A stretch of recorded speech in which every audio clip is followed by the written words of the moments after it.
Entonces, retomando, ¿verdad? Retomando un poco, yo sé que vienen con mucha energía después de Semana Santa. Retomando, habíamos hablado de que esta semana íbamos a, y particularmente hoy, íbamos a estudiar un poco cómo analizar los sistemas de control, pero desde el punto de vista del tiempo discreto. Y habíamos comentado que la idea es que hay muchísimas aplicaciones, de acuerdo, en las que podemos utilizar sistemas de control y lo que típicamente queremos hacer nosotros en este curso es poder diseñarlas mediante el uso de microcontroladores, ¿de acuerdo? Entonces, en la clase anterior yo les había puesto el ejemplo de el horno que utilizamos, por ejemplo, para soldar componentes SMD en una PCB, que yo les había dicho que típicamente en los hornos hay que seguir una referencia cambiante en el tiempo que viene asociado a ciertos valores de temperatura para poder soldar bien los componentes en una tarjeta de circuito impreso, ¿verdad? Esa era una de las posibles aplicaciones que había mencionado. Entonces, lo primero que habíamos recordado era qué era el concepto del tiempo de muestreo. Ustedes me habían dicho para esta señal que se ve aquí, el tiempo de muestreo era de 0,5 segundos, ¿verdad? Porque se está tomando una muestra por aquí, marcarla de color, una muestra por aquí, otra muestra por acá, ¿verdad? Y el cambio en el tiempo es de 0,5 segundos, que eso equivalía a una frecuencia de muestreo de 2 Hz, ¿verdad? Esto lo habíamos hablado. Habíamos visto que el periodo de esta señal continua, que es la azul, era de 5 segundos, ¿verdad? Si aquí tomo este valor en cero y espero a que ese mismo valor se vuelva a repetir en la señal, lo volvería a tomar aquí en 5. Entonces todo este era el periodo de la señal y por lo tanto la frecuencia de la señal era 1/5. Y habíamos mencionado, de acuerdo, que por el teorema del muestreo de Nyquist, si uno deseara reconstruir esta señal, debería tomar o usar una frecuencia de muestreo del doble del ancho de banda de la señal. O sea, si el ancho de banda de la señal está dado por este valor, por esta frecuencia de 0,2 Hz, para poder reconstruir esa señal aproximadamente ocuparíamos el doble de esto, que es 0,4 Hz. Pero vean que aquí en este ejemplito estamos muestreando a 10 veces la frecuencia de la señal. O sea, tomando estas muestras, definitivamente podemos reconstruir muy bien esta señal. Eso lo habíamos comentado en la siguiente clase, en la clase anterior, perdón. Entonces, vamos a repasar así conceptos muy, muy sencillos de mate superior, que era un escalón unitario, pues ya nosotros sabemos que un escalón unitario tenía esta forma, ¿verdad? Que antes de t igual 0, la señal valía 0 y después de t igual 0, la señal valía 1. ¿Cómo se ve eso en tiempo discreto? Pues de la misma forma. Vean que u de k vale 1 si k vale o si k es mayor que 0. Entonces vean que aquí todos los puntitos están en el mismo valor unitario. Nada más que hay diferencia de algo en tiempo continuo, como lo que yo dibujé, ¿verdad? Ahora son valores definidos a una cierta frecuencia de muestreo. Y aquí lo representamos más bien con una muestra K, ¿de acuerdo? Un instante de tiempo K. Para la delta de Kronecker, o conocida también como la función impulso, lo que teníamos es que la función solamente estaba definida en K igual 0, ¿de acuerdo? En K igual 0. Y si K es diferente de 0, entonces la función valía 0. Pero recuerden ustedes que también podríamos tener, por ejemplo, cambiar aquí el grosor. Este. Podríamos, por ejemplo, tener ay, ya no sé. Podríamos tener delta de K menos 3. ¿Y qué valores podría tomar esta función? Si K es igual a 3, ¿cuánto vale? Si K es igual a 3, más bien aquí la función vale 1. Y si K es diferente de 3, entonces la función es unitaria. Y si K es diferente de 3, ¿cuánto vale la función? Entonces la función vale 0. ¿De acuerdo? Entonces, típicamente para cuando uno está muestreando señales, como es una señal definida para un valor puntual del tiempo, entonces uno lo que usa es, para expresar una señal muestreada, uno lo que usa es la función delta de Kronecker, ¿verdad? Porque uno puede decir, ah, bueno, en este instante la función valía, o la señal muestreada valía tanto. En este otro instante de tiempo, la señal valía este otro valor. Entonces se suele usar mucho para expresar el valor de datos muestreados. Y tendríamos una señal aleatoria, ¿verdad? También valores random definidos en diferentes eh, valores de la muestra K. Y una rampa unitaria, ustedes ya lo supondrán, básicamente es una función análoga, perdón, a una rampa continua, donde si la muestra es K, entonces la función también va a valer K. ¿De acuerdo? Si la muestra es la primera, entonces la función vale 1. Si tengo la segunda muestra, pues la función vale 2. Y así sucesivamente. Entonces, aquí tenemos un pequeño diagrama, ¿verdad? De cómo se vería un sistema de control empleando elementos en tiempo discreto. Entonces, vean que aquí, esta partecita de aquí, lo que muestra es el sistema, pero en tiempo continuo. ¿Por qué? Porque a este sistema en tiempo continuo, vean que aquí tenemos el actuador, ahí le va a llegar una señal en tiempo continuo. Puede ser una señal de corriente o tensión. Y vean que a la salida, aquí esto sería como un transmisor de caudal. Este es un ejemplo de un sistema hidráulico.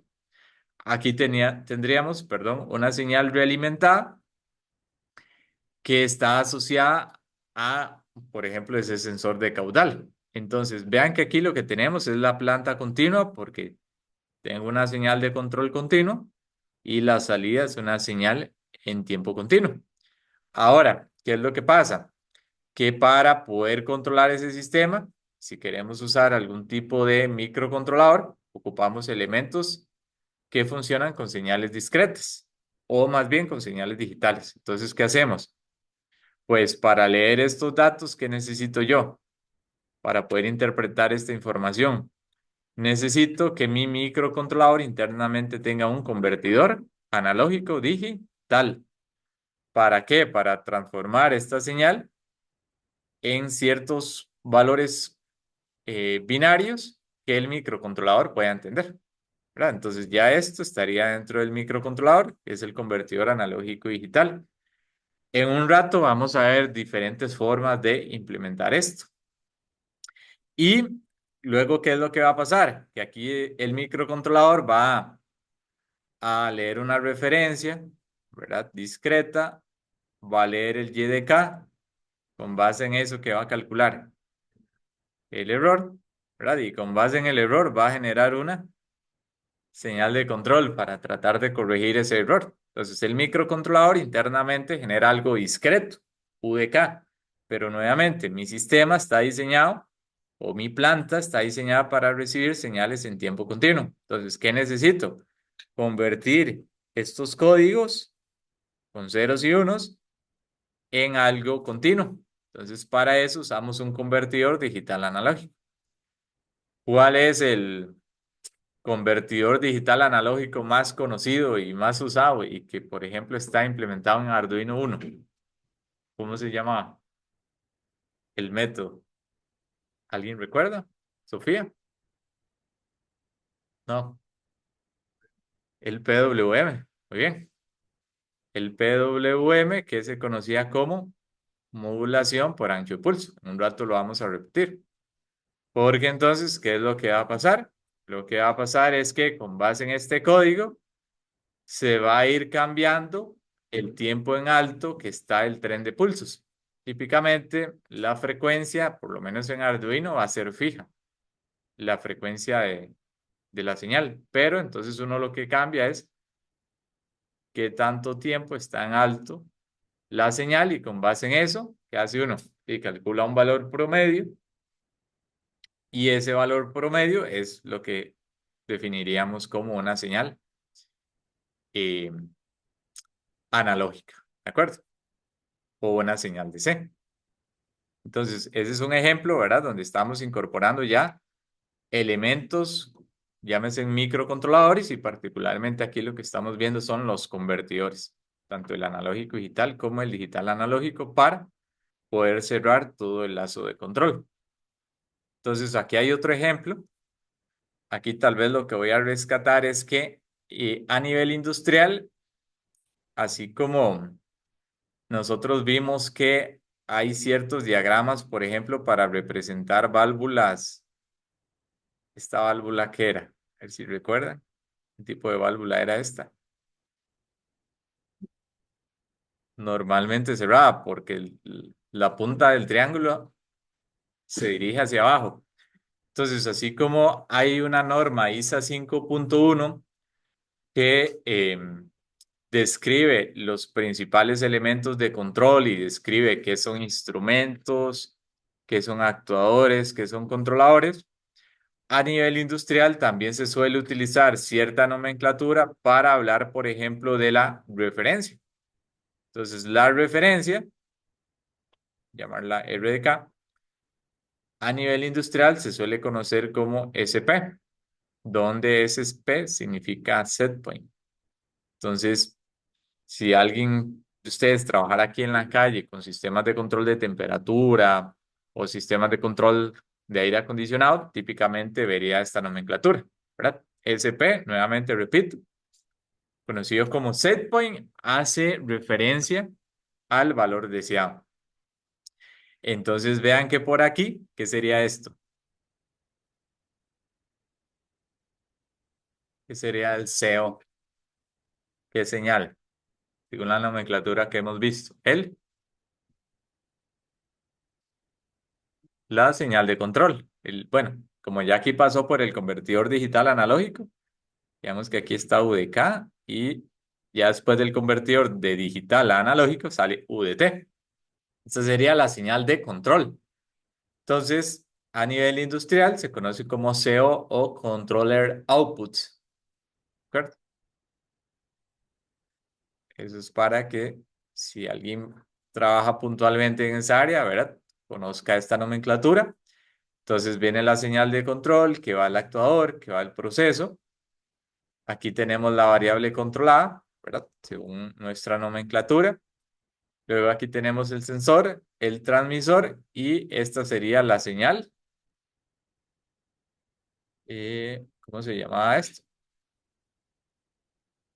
YDT, que es la señal realimentada. Pero nuevamente a nivel industrial se utiliza la letra PV, que significa Process Variable, por lo menos así se suele llamar a la señal realimentada, ¿de acuerdo? Y luego esa señal realimentada, que es una señal continua, ¿verdad? A través de nuestro microcontrolador la convertimos en algo digital para, o sea, en YDK para poder calcular el error y generar la señal UDK basándonos en el algoritmo de control. ¿De acuerdo? Entonces, la idea de eso es que conozcan un poco la nomenclatura que se suele usar, por lo menos en la calle a nivel industrial, para las diferentes variables. ¿Estamos bien hasta ahí? Sí, buenísimo. Entonces vean que eso nuevamente podríamos representarlo con este diagrama de bloques reducido, que es el que ustedes ya conocen muy bien y que supongo que están más familiarizados porque ya empezaron la tarea, o eso espero, ¿verdad? Y buenísimo. Entonces aquí está exactamente el mismo diagrama de control, ¿verdad? Y no me voy a detener. Este es un diagrama de bloques un poco reducido. Vean que aquí nuevamente viene la nomenclatura que yo les indiqué. Y típicamente los controladores industriales se ven como de este estilo, ¿verdad? Es una cajita. Típicamente hay una pantallita, ¿verdad? LCD donde usted puede ver los valores de las diferentes variables, ¿verdad? Esto sería lo que nosotros llamamos un controlador, indicador, y digamos que si estamos controlando el nivel, sería un controlador, indicador. Aquí lo puse mal. Véanlo bien, sería un L y C, según la nomenclatura, un controlador indicador de nivel. Indicador porque podemos observar los valores de las distintas variables.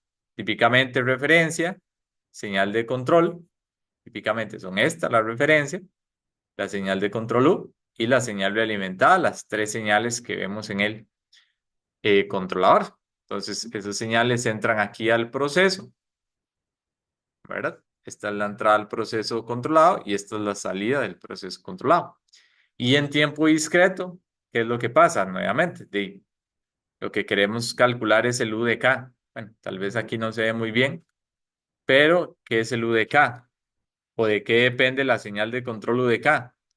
Pues básicamente es una función, como dice aquí abajito, que va a depender de la referencia, va a depender de la señal realimentada y va a depender del valor anterior de la señal de control. Entonces, así vamos a calcular la señal de control, que sería la que aplicaríamos aquí. Y aquí tenemos un modelo discreto del sistema en tiempo continuo, donde esto es lo que conocíamos como el, ¿alguien recuerda cómo se llamaba esto? Que habían dos conjuntos de ecuaciones.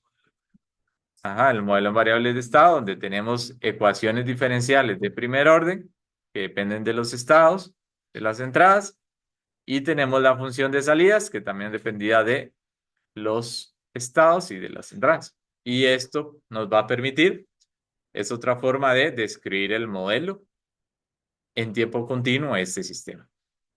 ¿De acuerdo? Entonces, aquí simplemente para que vean la analogía entre algo continuo y el equivalente discreto. Entonces, en tiempo discreto, recuerden ustedes que además del modelo en variables de estado, también tenemos la ecuación en diferencias, donde la ecuación en diferencias es el análogo de la ecuación diferencial. Entonces, ¿qué teníamos en la ecuación en diferencias? Como la salida y de k dependía de las salidas anteriores, y de k menos 1, y de k menos 2, hasta y de k menos n, ¿verdad? Donde n representa cuántas muestras antes teníamos que guardar en memoria para calcular la salida actual y de k. Y sabemos que la salida y de k actual también va a depender de la entrada actual y de los valores de las entradas pasadas. Entonces, esta es la típica forma matemática de expresar la ecuación en diferencias.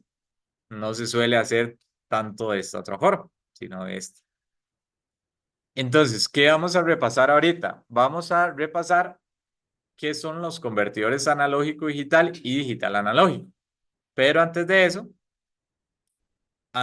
eso, vamos a repasar el concepto de cuantificación. Entonces, voy a ponerlo aquí, que sea toda la diapositiva. Entonces, imaginen ustedes, supongamos que estamos con un Arduino, ¿de acuerdo? ¿Cuántos bits tiene el Arduino? ¿Alguien recuerda? Tenemos aquí el Arduino. ¿Cuántos bits?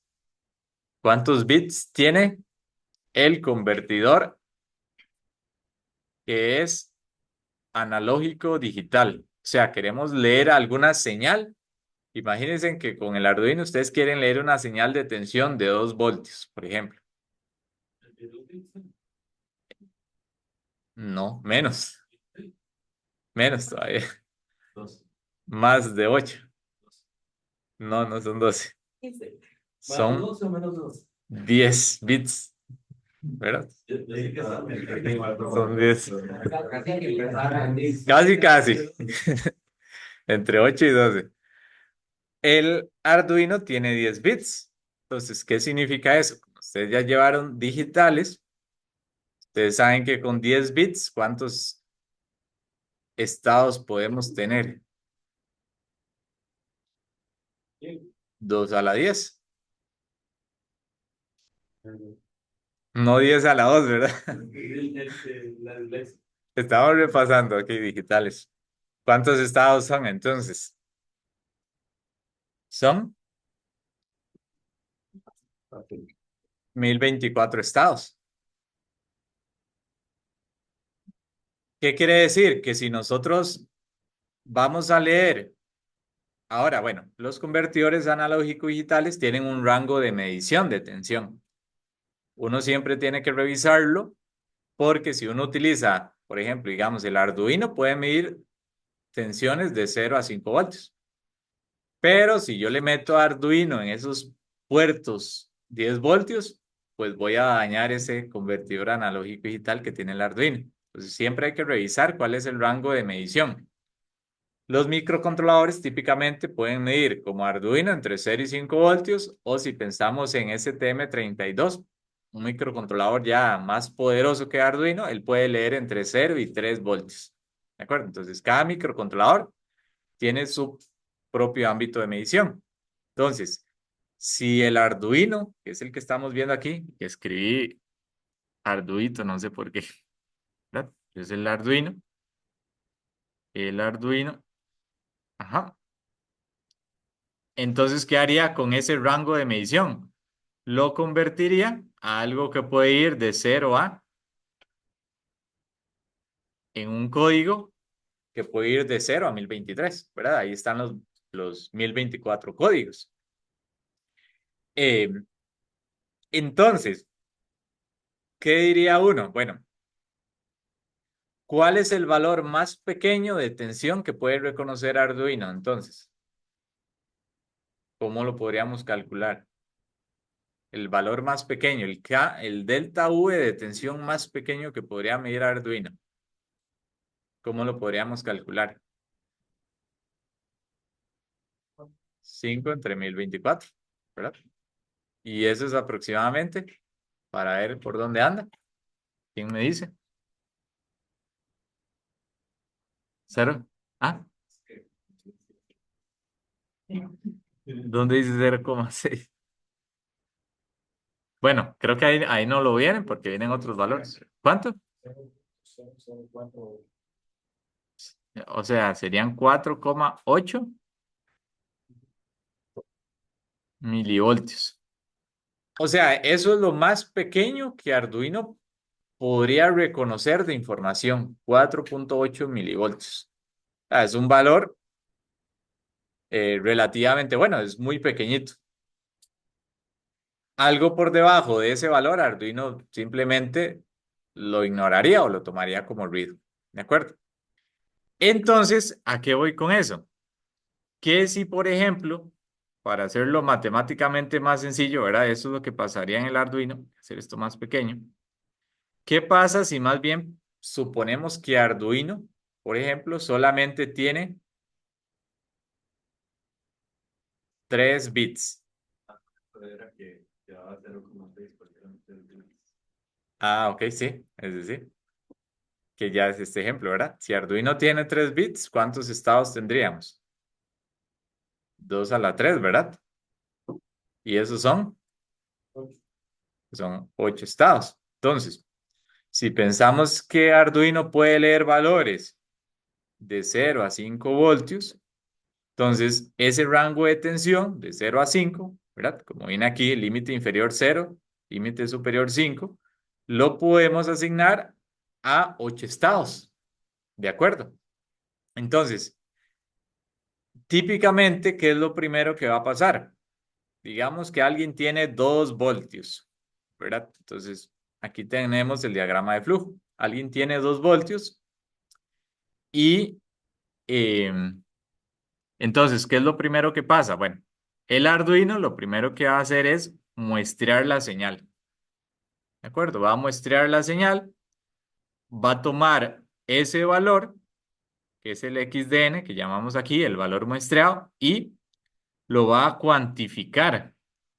¿Qué es cuantificar? Este bloquecito que está aquí, que es el nombre de la diapositiva. Cuantificar es el proceso de decir, bueno, como usted leyó 2 voltios, lo voy a asignar a cuál de estos estados, a cuál de estos rangos.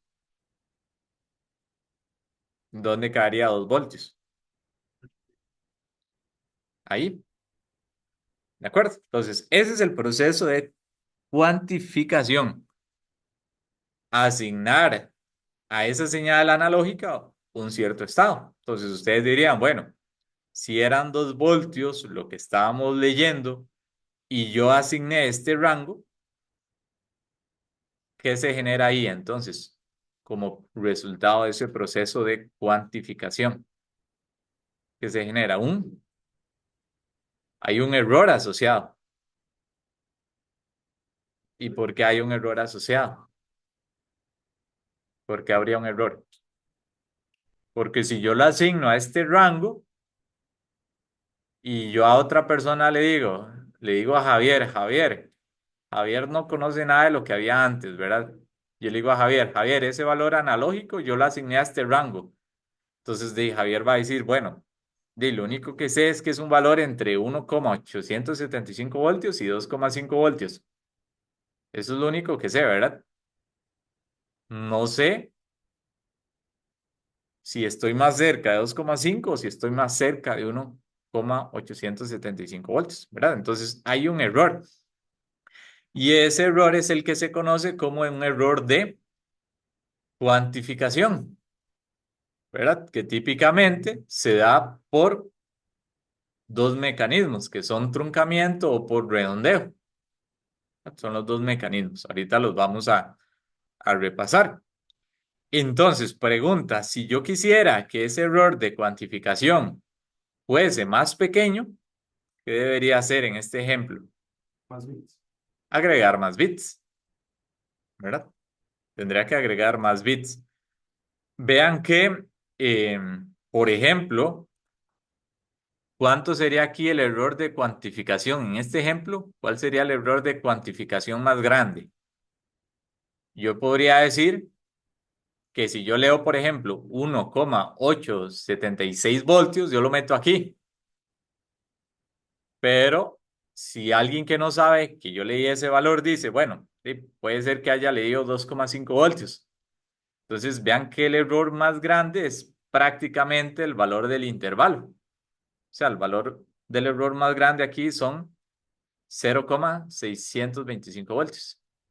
Pero ya en un Arduino Uno, ¿verdad? En la práctica, vean que el error más grande son 4,8 milivoltios, que dependiendo de la aplicación puede ser bueno o tal vez no tan bueno si estamos leyendo información que cambia digamos que es que cambia muy poco, ¿verdad? Porque si ocupamos interpretar información que cambia muy poco, necesitamos aún más bits, ¿de acuerdo?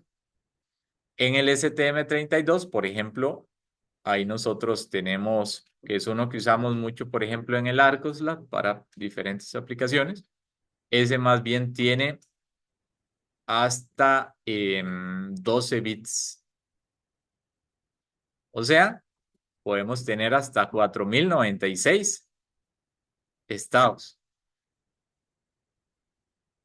Y por lo tanto, este error de cuantificación lo podemos reducir aún más. ¿De acuerdo? Entonces, vean que aquí, en este punto, sale ya la señal cuantificada, ¿verdad? ¿Qué sigue ahora? Hay otro proceso que es el de, ok, bueno, usted clasificó a mi señal en este estado, la señal de 2 voltios. Ahora ocupo que le asigne un código. Ese proceso como tal de asignarle a un cierto estado un código es lo que se conoce como codificación. Y ya producto de esa codificación, pues lo que se genera es una señal digital que tiene ceros y unos. ¿De acuerdo? ¿Vamos bien hasta acá? ¿Sí? Buenísimo. Entonces, vean que aquí tenemos el mismo ejemplito con 3 bits. Entonces, aquí tenemos el rango de tensión mínimo que va de 0 a 5 voltios y tenemos los 8 posibles estados donde podemos clasificar a la señal que estamos leyendo.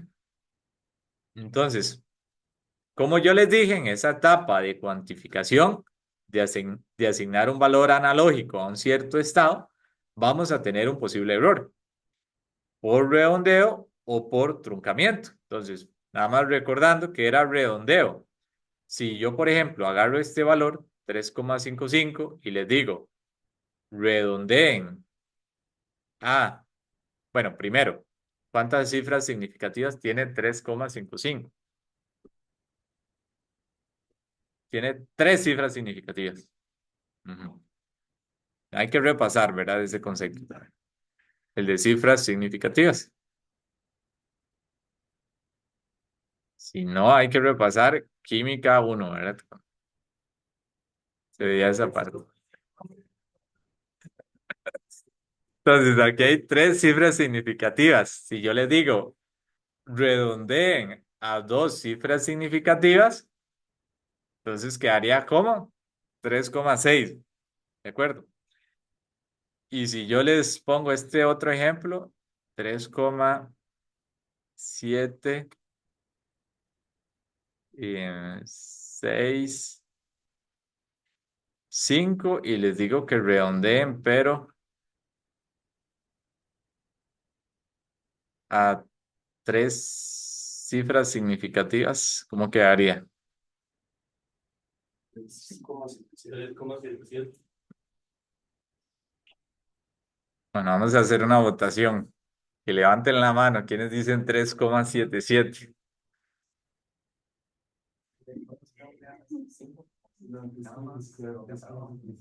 Ah, bueno, supongo que algunos dirán 377 y tal vez otros podrían decir 376.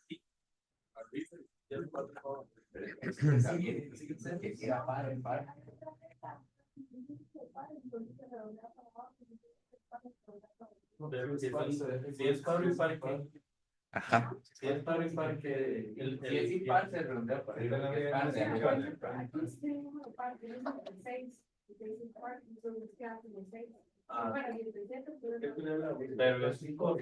Mu- Ah, ah, exactamente, hay una regla cuando el último es un 5, ¿verdad?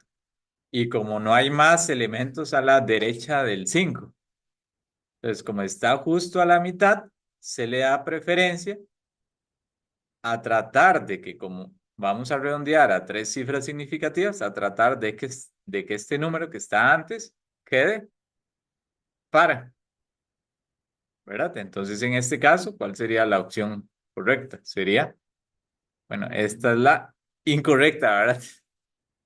La correcta sería esta. Vean que aquí el número que estaba antes era impar. Como es impar, se da preferencia a que se convierta en par a la hora de redondear. Por eso queda como 3,6. Pero en este otro caso es al revés, más bien se conserva. ¿De acuerdo? Esta regla como que tiene una razón de ser, o sea, es como para que si uno suma dos números que lo de una cosa así, como que... Bueno, no recuerdo, sería interesante revisar ahí el por qué. Es que eso haría que todos los números sean múltiplos de 2 o múltiplos de 5 y lo aplica a los múltiplos de tal y deja no obliga. Bueno, eso se me ocurre a mí. No sé si será esa la... Bueno, no, ahí les queda de tarea moral revisarlo para la siguiente clase. Pero bueno, es importante recordar eso porque en el examen puede venir ahí un pareo, un completo, un asocio, ¿verdad? Exactamente. El truncamiento, pues es más sencillo porque es simplemente cortar, ¿verdad? Aquí, por ejemplo, nos podrían decir trunque a dos cifras significativas. Entonces, simplemente de ahí, la tercera cifra significativa de ahí la quitamos, ¿verdad? Y nos queda como 3,5. Entonces, típicamente en la mayoría de los sistemas, ¿verdad? Siempre, como les digo, en sistemas de cuantificación siempre va a haber un error por redondeo o truncamiento, dependiendo de lo que use el microcontrolador, ¿verdad? En Arduino, por ejemplo, se suele usar el error por redondeo o es el mecanismo que viene implementado. Si, por ejemplo, pensamos en un caso hipotético, digamos que Javier, poner a Javier aquí de ejemplo, digamos que Javier tiene una regla cuya división de escala está en milímetros, ¿verdad? Entonces Javier llega y me dice, bueno, profe, yo medí el largo de la pizarra. Entonces Javier mide el largo de la pizarra y me dice que ese largo es de, me lo da en milímetros. Entonces Javier dice que ese largo es de 5.416,816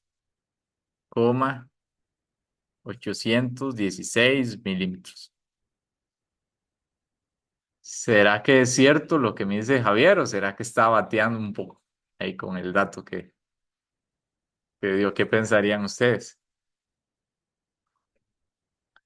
De que está bateando un poco. ¿Por qué? ¿Y por qué dirían que está bateando un poco? Exactamente, ¿verdad? Nosotros con la vista, a lo sumo podríamos diferenciar a la mitad entre dos eh, milímetros. Bueno, a la mitad entre dos marquitas, ¿verdad? Cada marquita está espaciada a 1 milímetro. Entonces, a lo sumo podríamos diferenciar a la mitad de dos marquitas. O sea, si Javier, por ejemplo, dijera, ¿verdad? Esto es mentira, ¿verdad? Javier no nos está tratando de engañar, pero si él dijera, por ejemplo, 5,416, y ya aquí vamos con las marquitas, digamos, si él me dice esto, entonces yo siento que ya es una medición más confiable. Y precisamente ese es el sentido de las cifras significativas. Tratar de dar información que realmente sea confiable en relación a la cantidad física que se está midiendo o analizando, ¿verdad? Entonces aquí lo correcto sería que Javier me dé el número con 5 cifras significativas. Buenísimo. Entonces, vamos a hablar ahora de dos técnicas utilizadas para la conversión de algo analógico a algo digital. O sea, ¿para qué nos sirve esto? ¿Para qué sirve convertir algo analógico a digital? En el lazo de control, ¿qué señal queríamos convertir de analógico a digital?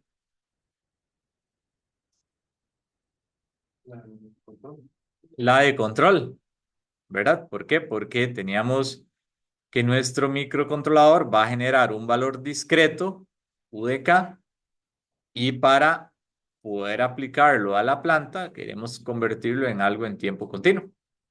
Entonces, para la señal de control, saber distinguir o saber conocer cómo funciona un convertidor analógico, perdón, más bien al revés, se estaba viendo al revés. Más bien, ¿cuál señal sería? Ajá, porque vamos de algo analógico, ¿verdad? La señal realimentada, que es la señal que nos da un sensor, a algo que queremos que pueda interpretar el microcontrolador internamente, a un YDK. Y ya con este YDK, entonces, y el RDK, entonces ya vamos a poder calcular el error internamente en el microcontrolador y luego generar un cálculo aplicándole el algoritmo de control. Entonces, más bien nos sirve para esta parte, para transformar la señal realimentada en una señal realimentada pero discreta. O sea, imagínense que en estos casos lo que estamos haciendo es leyendo la señal que viene de un sensor, ¿verdad? Esa sería la señal YDT. Entonces, hay diferentes mecanismos, vamos a ver rápidamente dos, que son el de aproximaciones sucesivas y el de integración. Entonces, vamos a empezar por el de integración.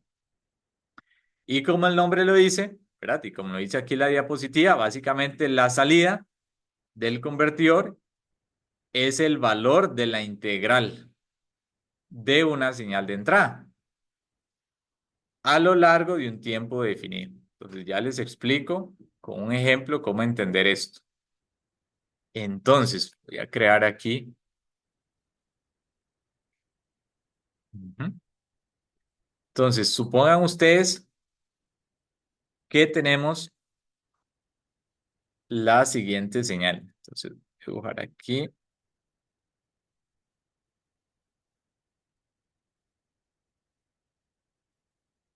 Aquí tenemos el eje del tiempo Resulta que cuando trabajamos con convertidores analógicos digitales por integración, internamente lo que tiene el microcontrolador es un reloj, ¿de acuerdo?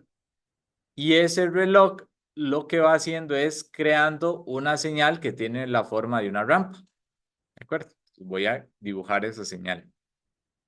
Esa señal típicamente tiene, como les dije, esta forma,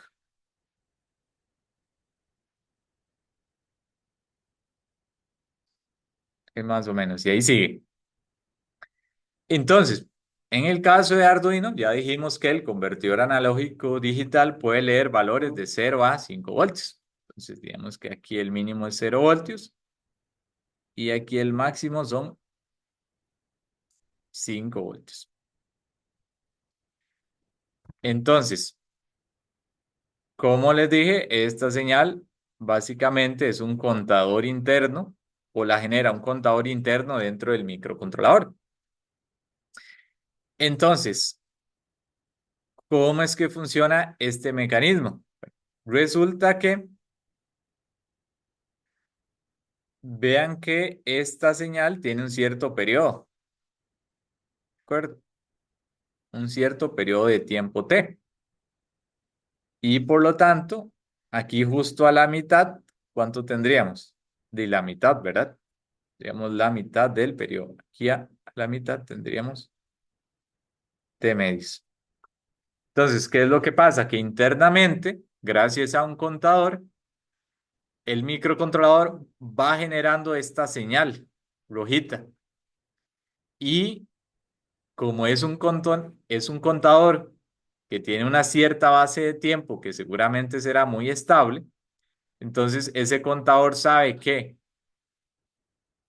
para cambiar de 0 voltios a 5 voltios tiene que transcurrir una cierta cantidad de tiempo, que es igual a la mitad de un cierto periodo de tiempo. Este periodo de tiempo podría ir desde el orden de los milisegundos hasta los microsegundos, por ejemplo. Entonces él dice, bueno, cuando transcurran T medios, yo voy a llegar a 5 voltios. Y cuando transcurran otros T medios de tiempo, voy a volver a 0 voltios. Y cuando transcurran otros T medios de tiempo, voy a llegar a 5 voltios. Y cuando transcurran otros T medios, voy a llegar a 0 voltios. ¿Verdad? Entonces, eso lo hace internamente a través de un contador.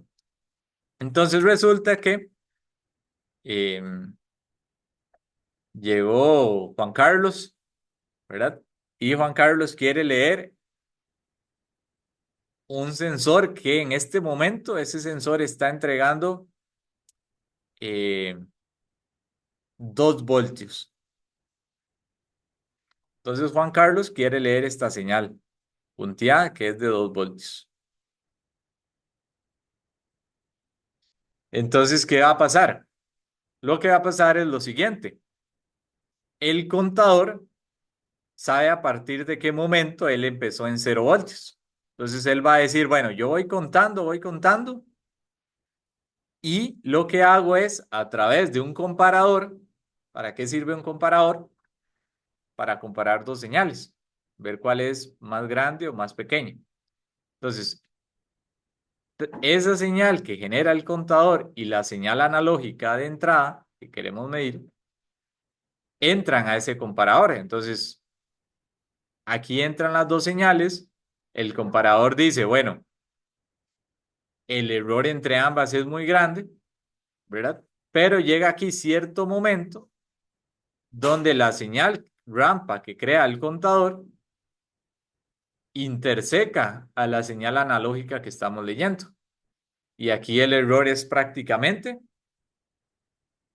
cero, ¿verdad? Entonces, cuando el error es menor que un cierto umbral que está definido en el comparador, entonces, ¿qué va a decir el convertidor analógico digital? Lo que va a decir el convertidor analógico digital es lo siguiente. Bueno, en este instante de tiempo, cuando el error es muy pequeñito, han transcurrido, ¿cuánto tiempo habrá transcurrido? a partir del cero, de t igual cero, ha transcurrido t, digamos que t quintos de tiempo. ¿Y qué hace entonces el convertidor analógico digital? Lo que hace es una operación matemática y dice lo siguiente, bueno, yo sé que cuando pasan t medios de tiempo, eso equivale a un cambio de ¿cuántos voltios? De 5 voltios. Pero cuando transcurran t quintos de tiempo, ¿eso a cuántos voltios equivale? Entonces, hay una regla de 3, ¿verdad? Y podríamos despejar a cuántos voltios equivalen. ¿Cuántos voltios? Entonces vean que aquí X, ¿qué sería X? Sería 5 por T quintos entre T medios.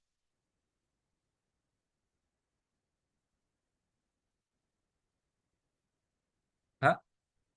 Vamos a ver. 5 por T quintos entre, ajá, T medios. ¿Y esto cuánto nos da? Se cancelan las T's.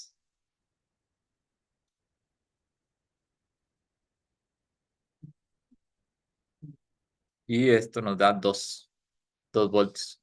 Que casualmente dio, ¿verdad? Lo que queríamos. ¿Qué hubiera pasado más bien si hubieran transcurrido T medios cuando la señal celeste interseca la roja? Si hubiera pasado T medios, significa que la celeste hubiera estado por aquí arriba, ¿verdad? ¿Verdad? Hubiera estado aquí. ¿Cuánto hubiera sido entonces la señal medida si transcurren T medios de tiempo? De 5 voltios, ¿verdad? Ujú. Entonces, básicamente esa es la idea del eh, convertidor por integración.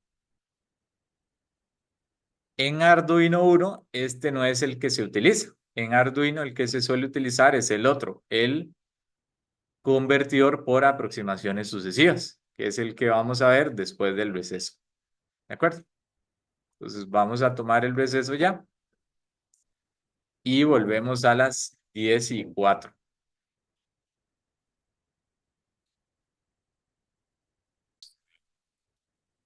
Y, ujú, ok, ya estoy grabando, ¿verdad?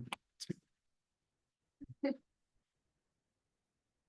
Ok, entonces íbamos con el otro convertidor, que era el convertidor analógico digital por aproximaciones sucesivas. Este es un poco más complejo de entender, pero funciona de una forma más eficiente que el anterior y este, por ejemplo, es el que está implementado en Arduino. Entonces vamos a revisarlo. El convertidor por aproximaciones sucesivas. Entonces voy a hacer un diagrama un poco más amigable para entender cómo funciona. Se puede dibujarlo por acá. Sería el convertidor analógico digital por aproximaciones sucesivas. Entonces, por aquí vamos a tener un comparador, terminales más y menos, terminal no inversora, terminal inversora. Por aquí tenemos la señal VI, que es la señal que queremos convertir a digital. Por aquí vamos a tener un registro de aproximaciones sucesivas.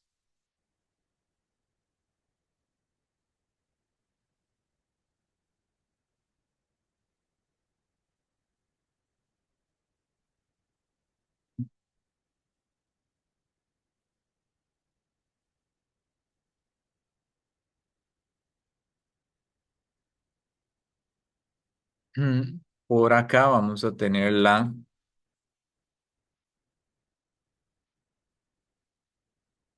Bueno, hay un punto de bifurcación y por acá tenemos la salida digital.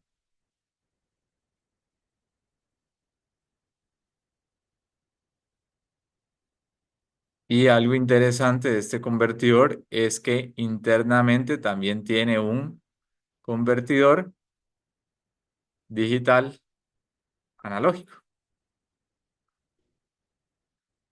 El registro de aproximaciones sucesivas envía una señal a ese convertidor digital analógico y esta señal que envía, esta señal analógica es la que va a entrar aquí y va a ser comparada con la señal de entrada.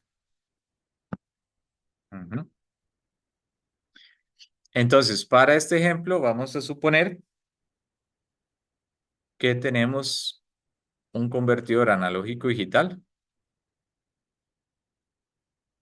Se tiene, se tiene un convertidor digital. No, perdón. Ujú, sí. Se tiene un convertidor digital analógico, este que está aquí en el diagramita, que trabaja de 0 a 5 voltios. O sea, las señales que genera la salida van a ir siempre de 0 a 5 voltios. Entonces, ¿cómo funciona este sistema? Entonces, vamos a suponer que tenemos una señal de entrada VI, digamos que de 2 voltios. Entonces, digamos que VI, salud, son 2 voltios. ¿De acuerdo?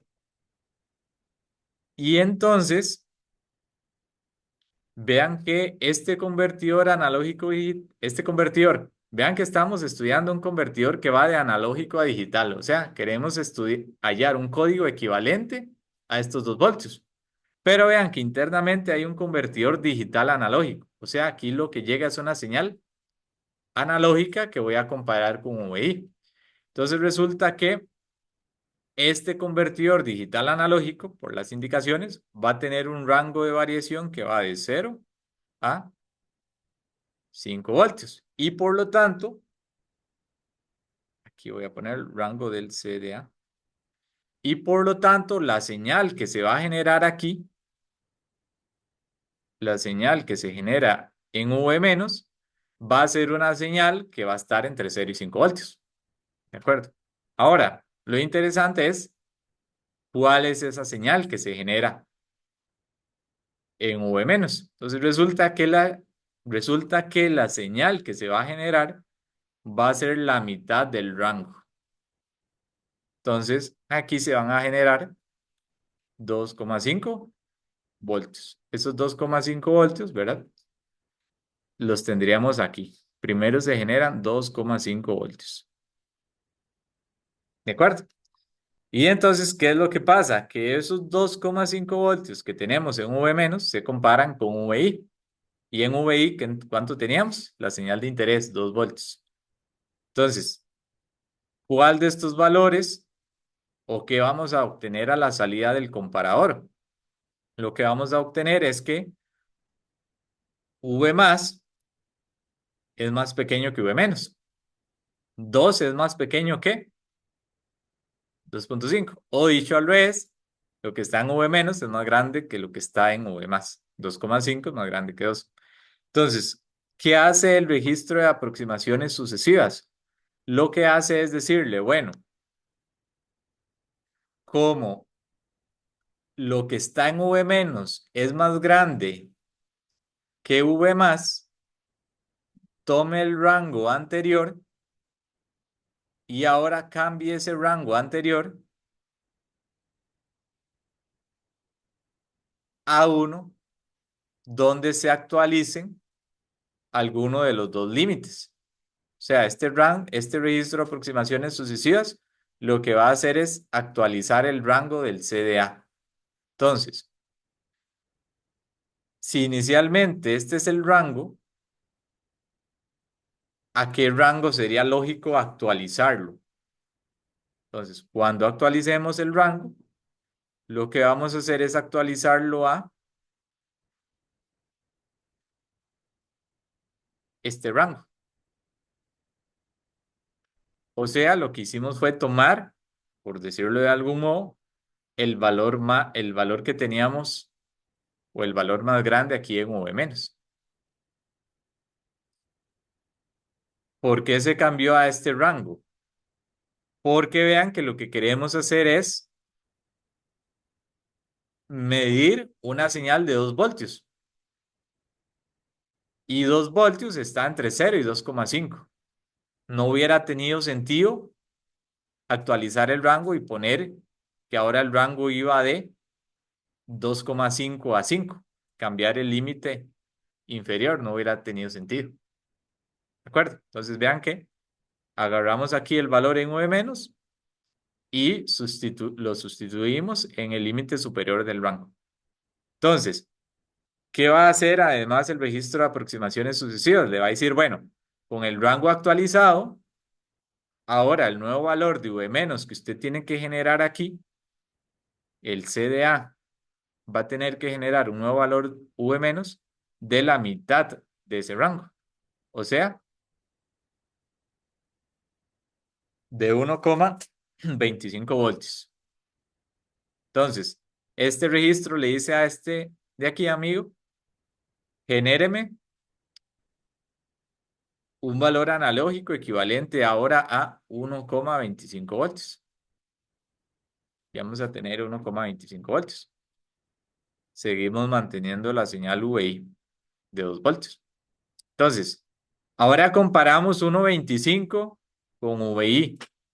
¿Cuál es más grande? Ahora lo que tenemos en V menos es más pequeño, ¿verdad? Como ahora lo que tenemos en V menos es más pequeño que VI, ahora más bien cambiamos el límite inferior. Entonces, ahora no vamos a tener 0, sino vamos a tener 1,25. El otro límite lo mantenemos.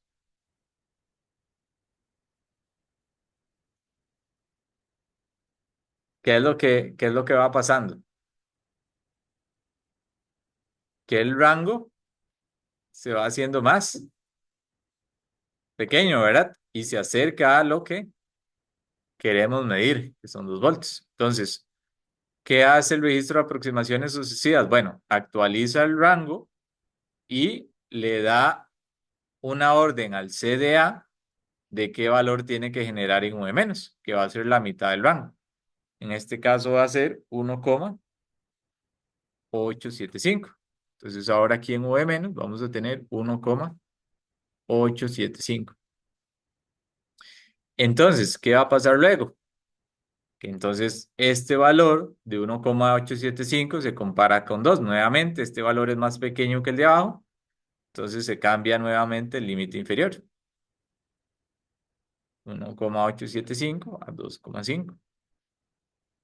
Se actualiza el rango, se vuelve a recalcular en el registro de aproximaciones sucesivas cuál es el nuevo valor de V menos, que aquí sería, ¿cuánto creen que sería aquí? Sería la suma de estos dos entre 2. ¿Sí lo hiciste en la cálculo? Entonces sería, buenísimo, 2,1875, ¿verdad? Entonces se vuelve a recalcular. Ese nuevo valor es el que genera aquí el CAD, ¿verdad? 2,1875. Y entonces se vuelve aquí a... Ah, bueno, se vuelve a hacer la comparación. 2,1875 ahora es mayor, ¿verdad? Entonces ahora más bien se cambia el límite superior. Entonces, ahora más bien cambio el límite superior. 1,875 voltios. Y ahora, ay, sí, y me queda 2,1875 voltios. Ujú. Entonces, ¿de qué depende cuántas veces se repita este proceso? Vean que cada vez nos vamos a ir acercando más a la señal de entrada. ¿Pero de qué depende?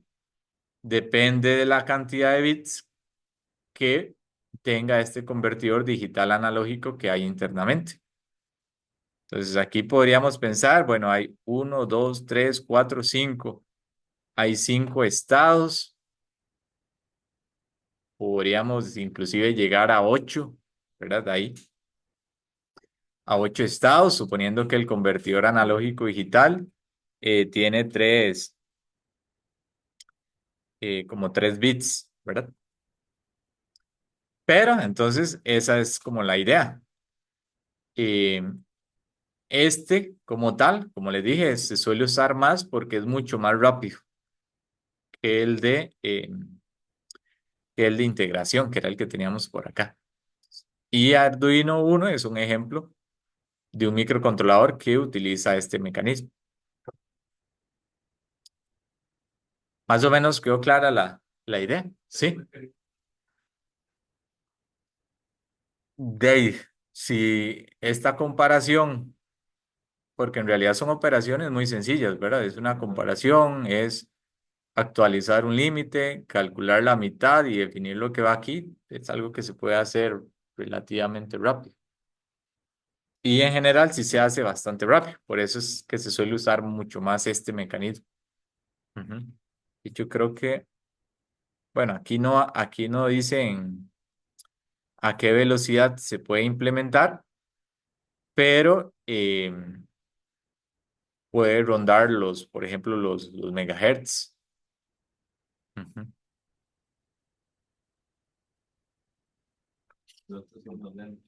El otro es más lento y se suele utilizar menos. Ujú. Que aquí dice, típicamente se pueden obtener lecturas de velocidades de hasta 100 lecturas por segundo, o sea, eso serían 100 hertz, de muchísimo más lento. Ujú. Perdón, podría ser, porque un multímetro sí es bastante lento, ¿verdad? Ujú. Buenísimo. Entonces, vean que em, estos son dos casos típicos, ¿verdad? De convertidores digitales analógicos y ahora vamos a ver más bien el proceso inverso, que es la conversión digital analógica. Entonces, ¿para qué sirve la conversión digital analógica en el lazo de control? Era, ahora sí, cuando teníamos una señal UDK generada internamente por el algoritmo de control para corregir un error y queríamos convertirlo en algo analógico para poder aplicarla al proceso equivalente o a la planta equivalente que conocíamos como el conjunto actuador planta sensor. Entonces, aquí vamos a ver dos ejemplos. Tal vez uno muy sencillo, muy viejito, que funciona bien para explicar la idea, y tal vez uno que se utiliza mucho más, que es el PWM, que ya lo habíamos mencionado hace un ratito. Entonces, este primero se conoce como convertidor, vamos a ver, aquí no lo dice, pero se llama convertidor analógico digital, perdón, convertidor digital analógico resistivo. Entonces, ¿por qué se llama resistivo? Porque lo que utiliza es una red de resistencias ponderadas. Entonces, ¿cuál es la idea del circuito? La idea del circuito es, bueno, como es un convertidor digital analógico, entonces vamos a tener un código, por ejemplo, 0100, y vamos a transformar eso en una señal de tensión, digamos 2 voltios.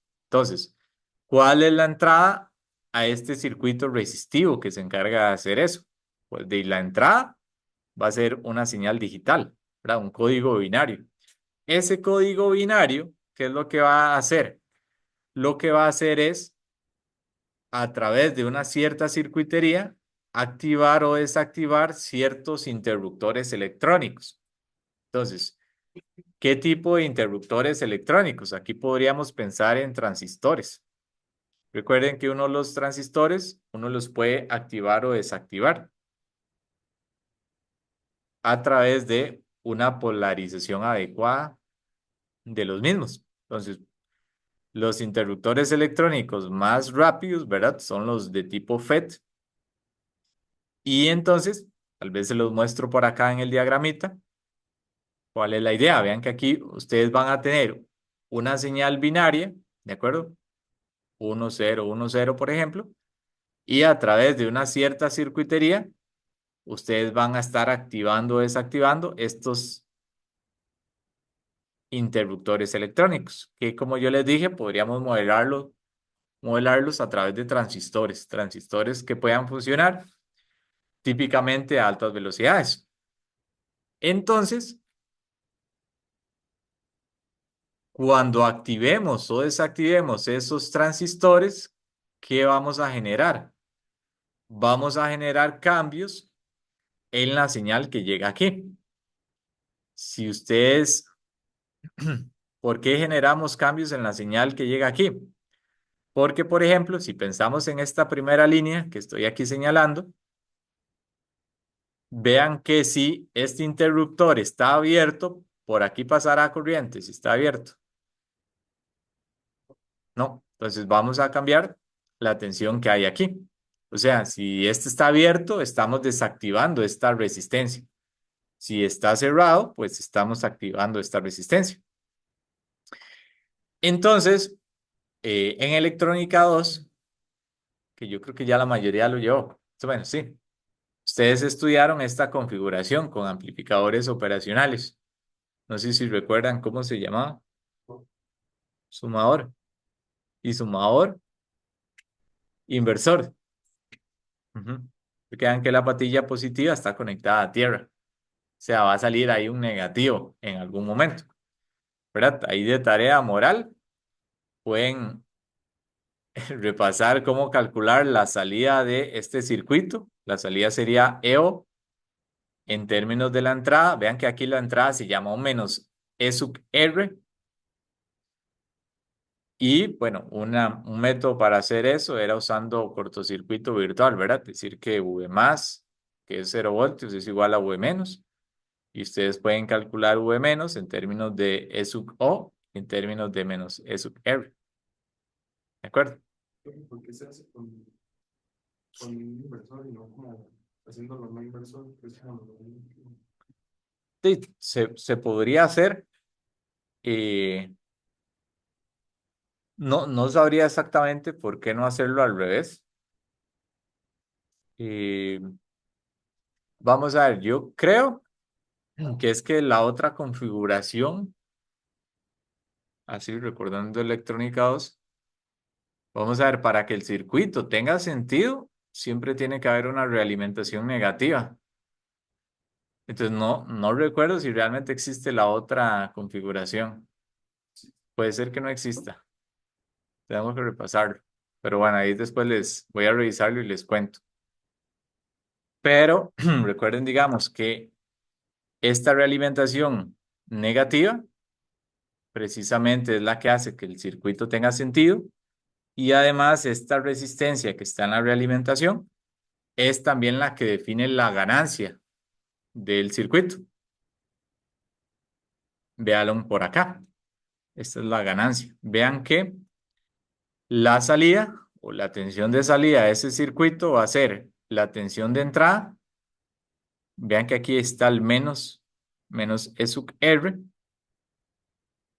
por un arreglo o por un coeficiente que depende de cuáles resistencias están activadas o desactivadas con base en los interruptores electrónicos. Y como estos valores AN-1 hasta A sub 0 son digitales, solo pueden tomar estos valores, ¿verdad? De 0 a 1. Entonces, nuevamente voy aquí. Entonces, ¿cuál es la idea? Tenemos entradas digitales que van a activar o a desactivar ciertos interruptores electrónicos y con base en eso vamos a modificar cuál es la tensión que va a generarse aquí a la salida. Entonces, analizando ese circuito, esta es la ecuación que relaciona la salida con la entrada. Y algo interesante de este circuito es ver qué valor van a tener estas resistencias. Ustedes habrán observado que hay un cierto patrón, ¿verdad? ¿Cuál es ese patrón? Son potencias de 2, ¿verdad? Hay una resistencia base, R, y esa resistencia R está en la rama asociada al dígito más significativo de la palabra. ¿Verdad? Eso significa MSB, ¿verdad? El más significativo. Y la potencia en base 2 más alta va ligada al bit menos significativo. Entonces, aquí el menos significativo sería sub 0, el más significativo sería AN-1. Vean que el bit menos significativo, entonces viene ligado a la resistencia más pequeña, el más significativo a la resistencia más pequeña y el menos significativo a la resistencia más grande. Y entonces, ¿qué diseñaría uno para generar una cierta tensión aquí a la salida? ¿Qué parámetros de diseño uno podría tener? De la tensión de entrada, porque definitivamente vean que, por lo menos en este ejemplo, vean que en este ejemplo esta es la palabra de entrada, 1, 1, 0. Entonces, como el más significativo es un 1, voy a tener 1 entre R, más el siguiente sería 1 entre 2R. Y el tercer elemento que no está sería 0 entre 4R, ¿verdad? Asociado a este 0 de acá. Entonces, viendo este ejemplo, vean que la tensión de salida, ¿de qué depende?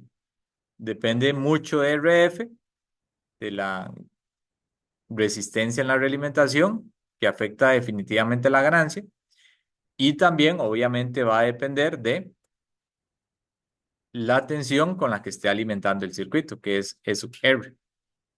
¿Por qué aquí dio un valor positivo? Porque el circuito como tal tiene un menos, pero la tensión con la que alimento el circuito tiene otro menos, ¿verdad? Entonces, por ahí se cancelan ambos. Entonces, si les pongo este ejemplo, ¿quién me diría cuál es la salida V2 de este circuito? ¿Cómo podríamos expresarlo? ¿Qué sería VO?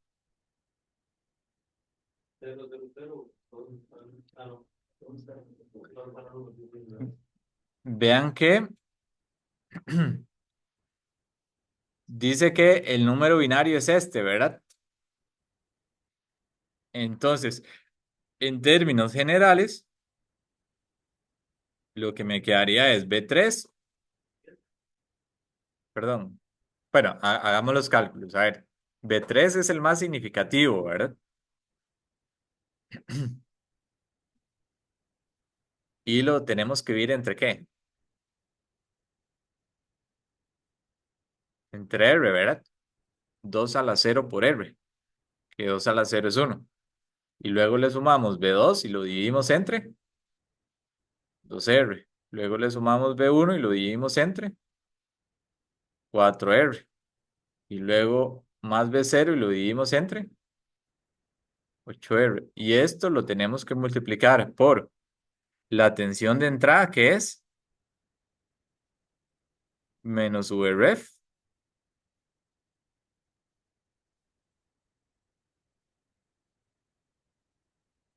Ujú. Y la resistencia que define la ganancia del circuito, que es R0.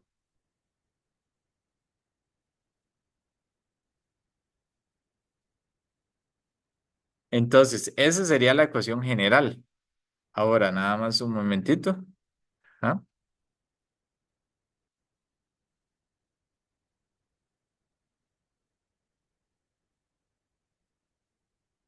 Vean que aquí, tal vez el dibujo no es como tan claro. Bueno, aquí en realidad yo creo que todos están, vamos a ver, porque vean que por el circuito,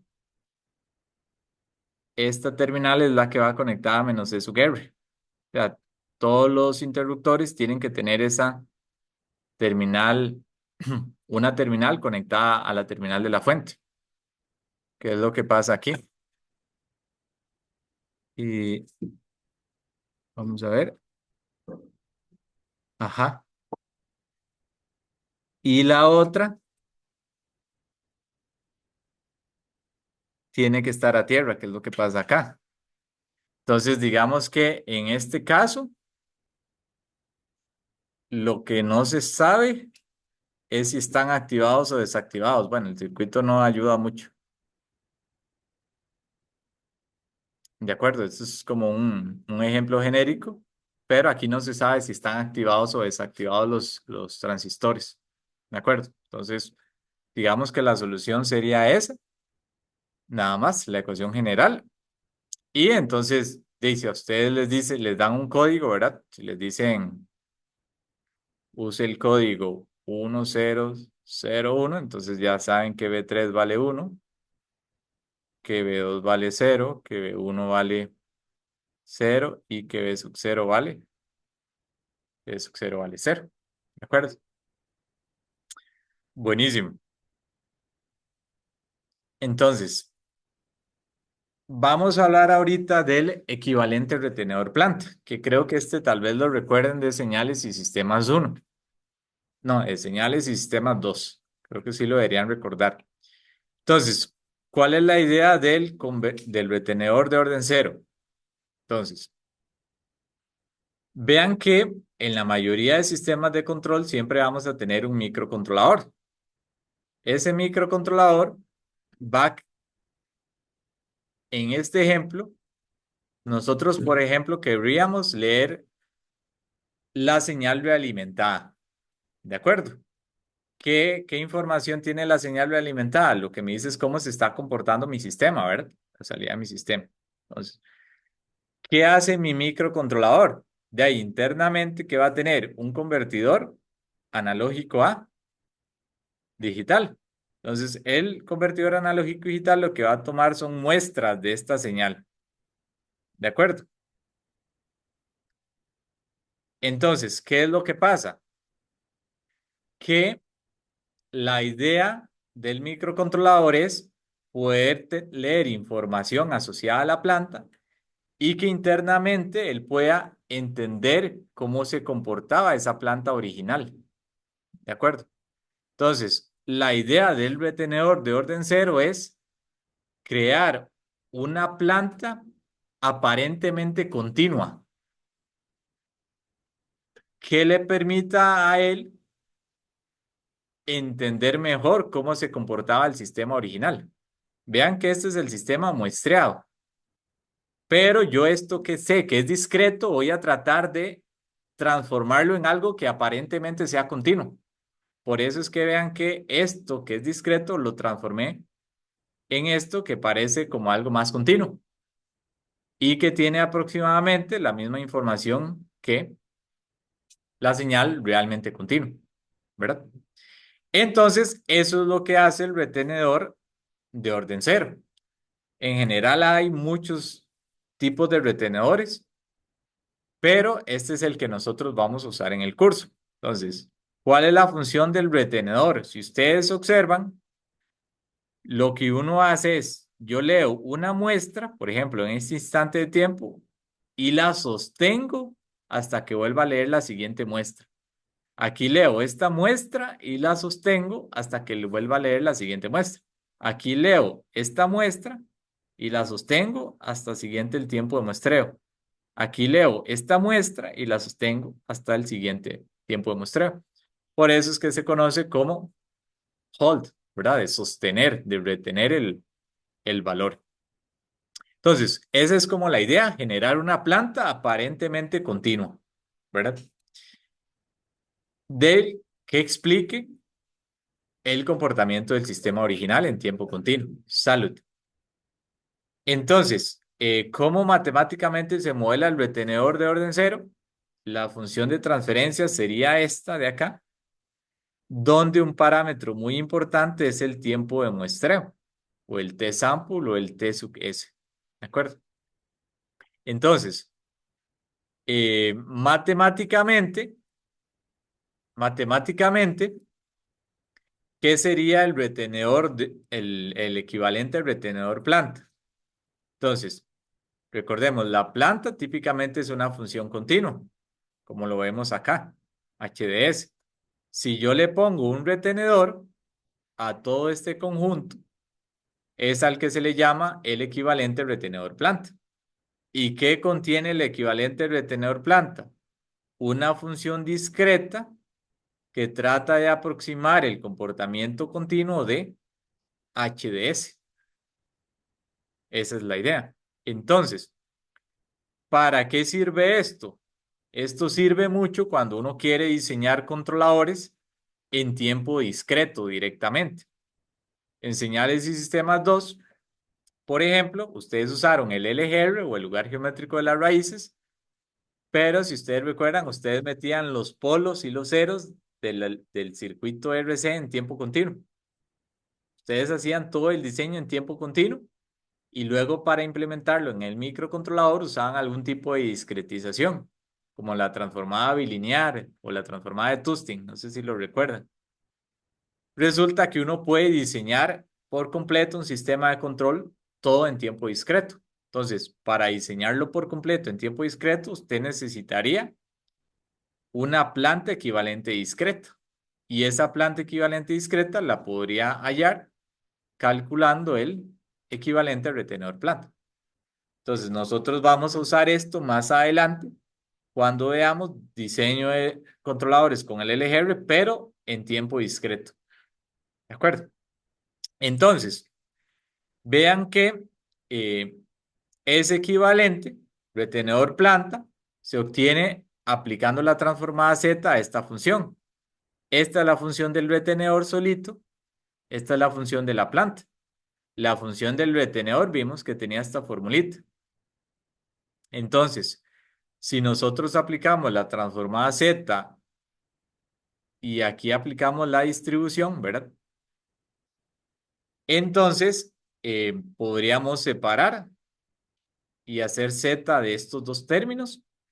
Y vean que aquí abajito, particularmente en este término, vean que tenemos la transformada Z de algo que depende también de Z. Entonces, como están en el mismo dominio, este Z a la menos 1 yo lo puedo sacar a factor común. Y entonces resulta que el equivalente retenedor planta lo puedo calcular así. Como 1 menos Z a la menos 1 por Z de H de S entre S. Esa sería la formulita que nosotros vamos a usar para los ejemplos. Si alguien no recuerda transformada Z, tal vez sería bueno que repasen. De hecho, en mediación virtual se habilitó una sección de repaso del folleto de señales y sistemas 1 para que repasen un poco la transformada Z. Particularmente, nosotros no vamos a pedirles que se aprendan las diferentes transformadas, ¿de acuerdo? Sino que ahí yo subí una tablita de la transformada Z, entonces es bueno también que la revisen. En la siguiente clase vamos a hacer un ejercicio para terminar esta parte.